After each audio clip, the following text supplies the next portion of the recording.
ప్రతి ఒక్క ప్రాంతాన్ని సస్యశ్యామలం చేసే బాధ్యత ఈ ప్రభుత్వానిదని మరొక్కసారి విజ్ఞప్తి చేస్తున్నా. ఉత్తరాంధ్ర మొదలుకొని అన్ని ప్రాజెక్టులు పూర్తి చేస్తాం. జలధార ఇది ఒక వినూత్నమైన కార్యక్రమం. భూమిని జలాశయంగా చేసుకుని ఎక్కడికక్కడ భూగర్భ జలాలు పెంచే బాధ్యత ఈరోజు మనం తీసుకున్నాం.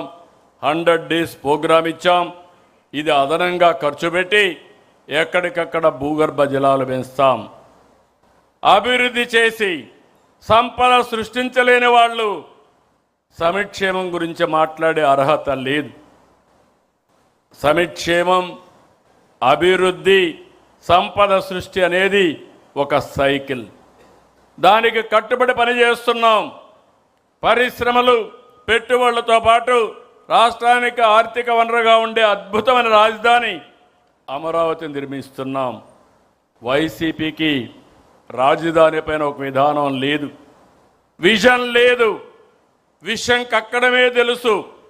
ప్రతిపక్షంలో అమరావతికి మద్దతు అన్నారు, అధికారంలో 3 రాజధానులు అన్నారు.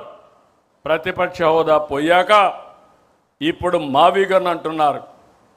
వీళ్ళని ఏమనాలో నాకైతే అర్థం కాలేదు. కేంద్ర ప్రభుత్వం పార్లమెంట్లో పెట్టి చట్టం చేసిన తర్వాత కూడా మావిగన్ మాట్లాడతారు. వాళ్ళకు ఒక గోల్ లేదు, అదొక అడ్డగోల్ బ్యాచ్. ఏం మాట్లాడతారో కూడా తెలియదు. అది వాళ్ళు చేసే పని. విశాఖ ఉక్కు మన సెంటిమెంట్.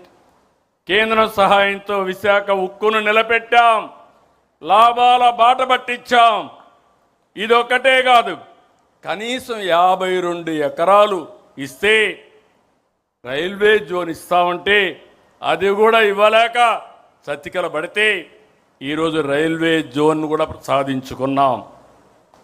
ఇంకో పక్క రాయలసీమ నాడు 5 ఏళ్లు తీరని ద్రోహం చేశారు. సీమ ప్రయోజనాలపైన డ్రామాలు ఆడారు. అనుమతులు తీసుకురాక వాళ్ళ హయాంలోనే రాయలసీమ లిఫ్ట్ ఇరిగేషన్ నిలిచిపోతే దానిపైన ప్రజల్ని తప్పుదోవ పట్టిస్తున్నారు. అందుకే వాళ్ళు నేను ఎప్పుడు అంటాను, అదొక బ్లఫ్ బ్యాచ్. ఎంచోపైన బ్లఫ్ చేయడం, ఫేక్ న్యూస్ ఇవ్వడం తప్ప ఏమీ చేత కాదని చెప్పి కూడా నేను మీకు తెలియజేస్తున్నా.